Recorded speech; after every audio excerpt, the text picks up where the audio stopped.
I think good stories endure. And Robin Hood has always seemed to be a really good story. I know I caught Robin Hood really early in my life and was really taken with it. Who is that? What can you see now? Come on! Allah be merciful. To the trees! Come on! Come on! Come on! Come on! How many? How many? Many.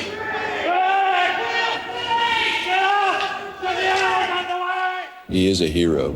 He's a larger-than-life character. I mean, there's even some question as to whether or not he really existed. If he was just something that people created because they needed a hero. You know, a guy who's witty and he's talented and he's strong and he comes from sort of the upper classes, but he supports the underdog. And he does everything right. And that's what most heroes are like. It's one of the most famous legends in the world. You know, they say there's 7 basic stories, and I don't know what the other 6 are, but I'm sure one of them is Robin Hood.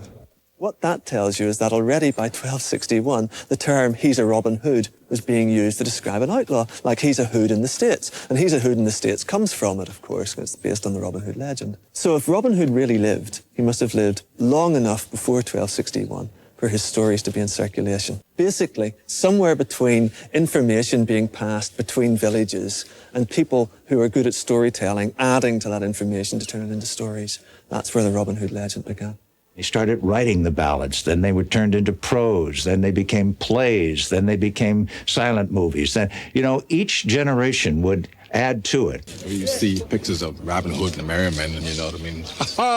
And the guys in the little tights and the green pixie shoes and the little hats with the feathers and the... Not likely. People assumed, for some bizarre reason, that he would be wearing tights in this movie. We'd had agents of actors expressing interest or disinterest in the movie based on how they felt their clients would look in tights. I was expecting to see a whole new direction on the Robin Hood costume, and I had just in the fitting room, on the fitting room floor, in there, a pair of green tights and a pointed hat with a feather. And I said, "Well, Kevin," and he looked at me. He said, "Well, John."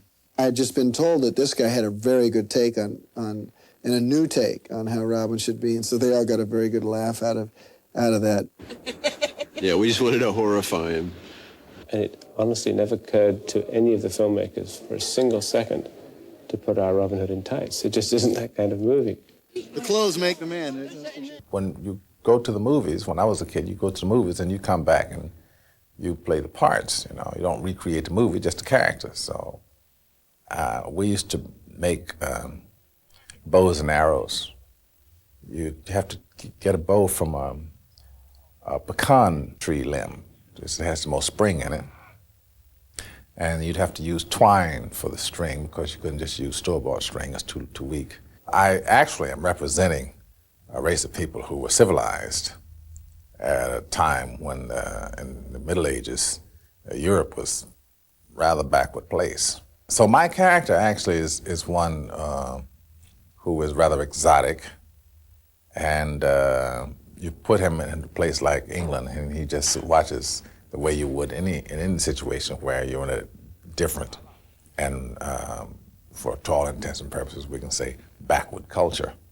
You know, it's just one of wonder. You know, this is how you live. Ugh.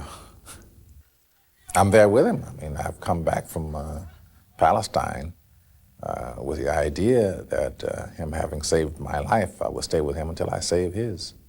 I'll go wherever he goes. Of course, he says, "Well, thanks a lot, but I don't need you." And I go, "Well, nothing you can do about it."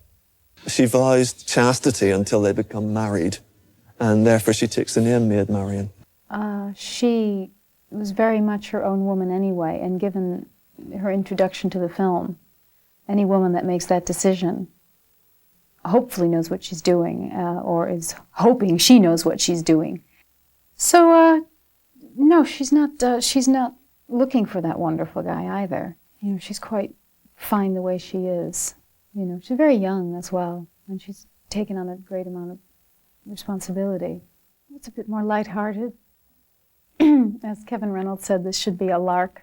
This should be a lark, and I thought, I'd like to do a lark then. You know, the lark would be fun.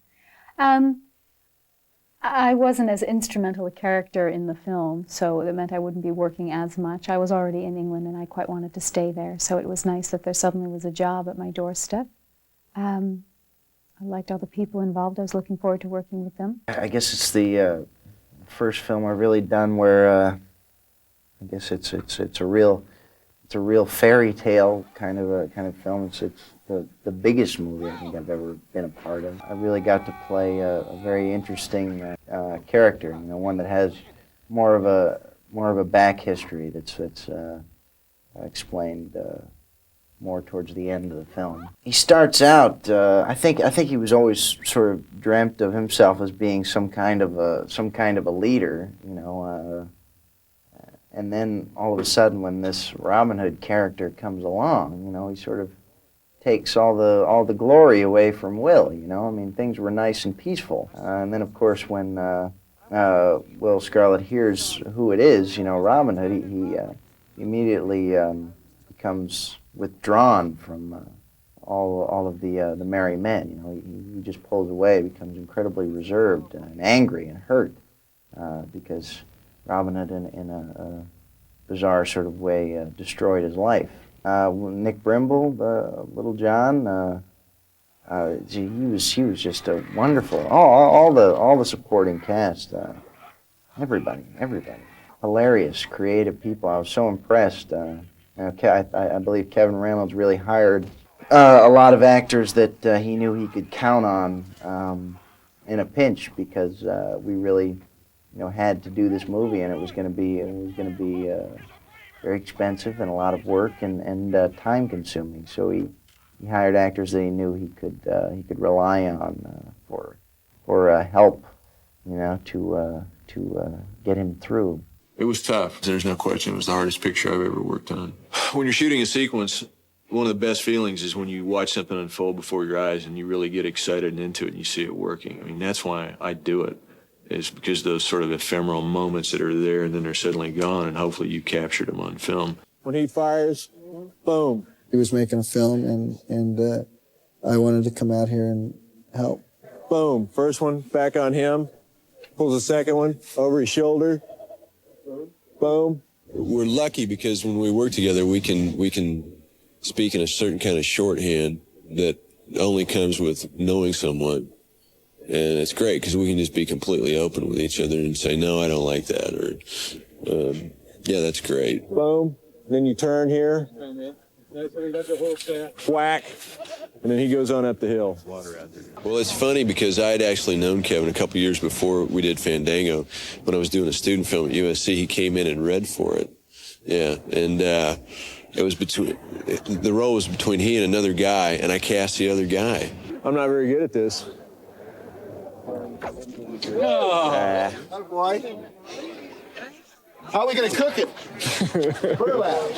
Kevin's a real visionary and has a real force of will that's very attractive to me. It's magical and it's fun, and I find him really inventive, and we kind of have the relationship that's if he can think of it, I can do it. I'm proud of a lot of the work that we did. It was very grueling. It was very difficult. Yeah, I'd say I'm proud of what we did. Cut. Flashing. 808, take 3, hold an 8. Okay. Print all 3, please. Okay.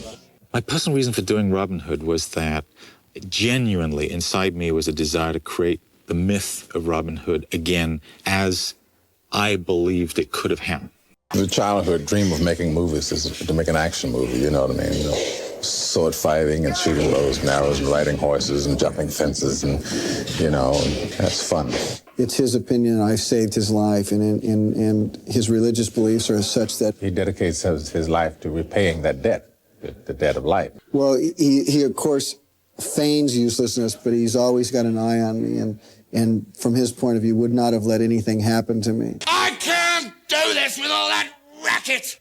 Alan Rickman's character, for instance, is really kind of redefined Nottingham. And I think that when you mix it all up, it comes out to a great Friday or Saturday night at the movies. I'm not playing a villain.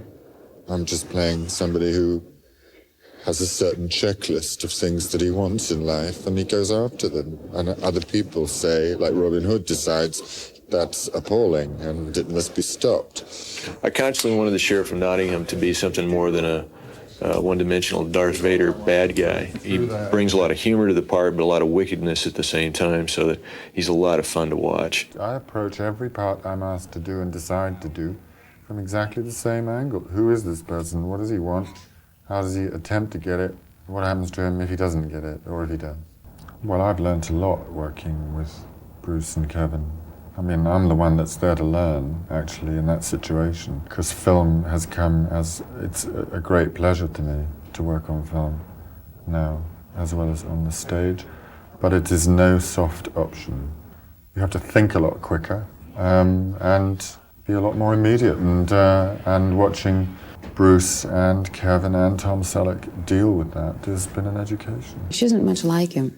I don't think she much trusts any man anyway, so, and there's no reason to, you know. They've all gone off and left me. So she's, and they, little by little, I guess there's something about him that she kind of fancies. Yes! Beautiful shot. God! We're not really like expert robbers, you know. Robin sort of teaches us the skills that we haven't yet acquired, you know. As long as he's doing the action, I think he's happy, and he wants to be up there amongst it. So you have to make sure that he's safe while he's doing it. But he has tremendous courage and a great deal of the swashbuckling attitude that Robin Hood needs. He's got it. So I do a lot of bareback riding because I steal a horse. The sea cabbing on a horse is great. I mean, he is such a brilliant rider. And we've thought up a couple of new inventions where I run over the backs of 4 standing horses, which is not easy, and then jump into the saddle of another one, or the sheriff's horse, actually, a white stallion, and kick the man that's holding it and burst out of town, steal a sack of things and swing it and knock a guy. But bunch of big music stuff. Yeah. Is the reason I haven't delivered a blow myself is because his sword is so powerful? Yep. I haven't got a lick in. Kevin had done most things before in his life, but swords I don't think was one of them. And that's not even hard. Right. Well, it felt kind of silly because you guys had your camera on me, and I was thinking, geez, that's funny. People film me practicing. People don't see the work behind what goes into the finished product, so you see all the clumsiness and all that stuff. Let's try it one more time. Where is she? The lady. Pick a slower man. Pick a smaller man. Pick a dumber man, and you usually can win. Kevin is so right for the role. We never really questioned it for a second. If you see him with the bow and arrow in his arm, then you just know Kevin Costner is Robin Hood. It's the one of recognition whenever you think of Robin Hood. It's the weapon of choice, I guess. It's the one he's the most proficient at. And you fire one arrow like that, and then you take off down the hill looking over your shoulder and head that direction, okay? Day 2, and we were burning the village, and Kevin was there, and he was showing me his new bow and his new outfit, and he was so proud of it. And I said, well, do you know how to shoot that thing? And he said, sure. So he just pulls an arrow out of his quiver, and he turned around, and there was a rabbit hanging on a hut about, I don't know, it had to be 30 yards away, and I said, shoot that rabbit. So he turned around and just nonchalantly drilled this, stuffed rabbit from about 30 yards. I couldn't believe it. And I said, well, do it again. So he laughed and declined, just like that. Do you think you do anything like stylistic where you take 3 and go boom into the ground, go 1, pull off the ground? Do you think he'd do anything that was very much like the Crusades? You realize what he's doing? Yeah. He just takes 3 out and goes, and he takes 1, boom. We were shooting the sequence between he and Little John where they battle in the river. Done a lot of things in my career, none any harder than that. You can't really tell when you see the scene now, but that water was about 32 degrees. You're talking about 10 hours a day in the water. And we shot for 4 or 5 days. From the get-go, I fall in the water. Between takes, he was so cold that his hands would cramp up. Okay, now. Roll, please. 390, take 4. Action. Oh, fucker. Never seen so much.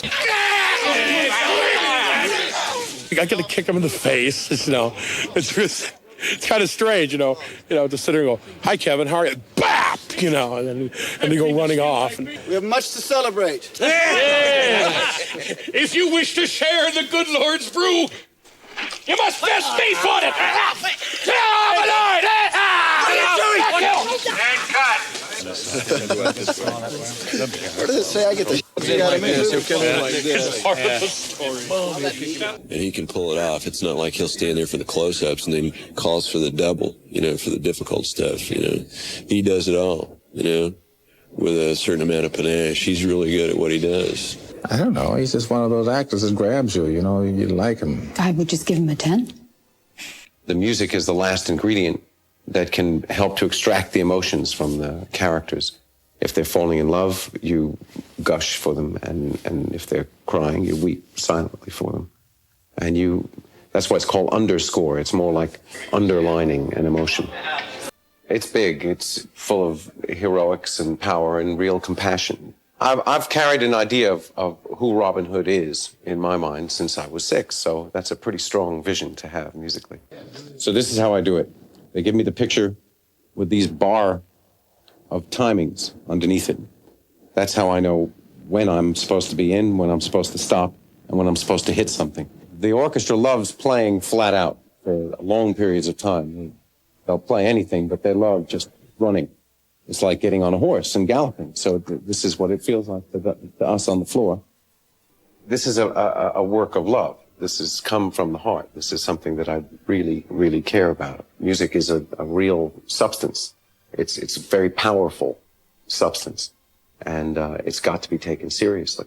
I guess I was in love with Maid Marian, and just looking at Kevin Costner giving her a big kiss and thinking, oh man, that's as close as I'll get to her. I love that. I think the values of the film are important and need to be retaught time and time again, and perhaps more so now.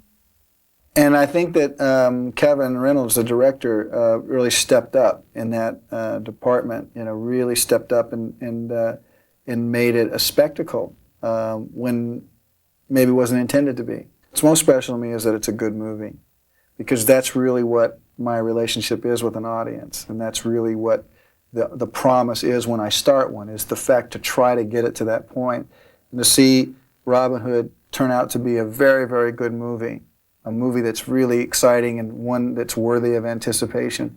That's the most satisfying thing for me, that I can say with confidence, this is a good movie. I just still have this feeling I wish it had happened 10 years ago when I was in, you know, better shape. I have to work real hard now, you know. My mother would say, run to the store. That's precisely what I did. Now, I'm in my 50s, you know, and all this jumping out of trees and fighting and running up and down hill and dale makes me feel all these 80 years now. See, if they had let me do these things when I was in my 30s and 40s, I would have been Kevin.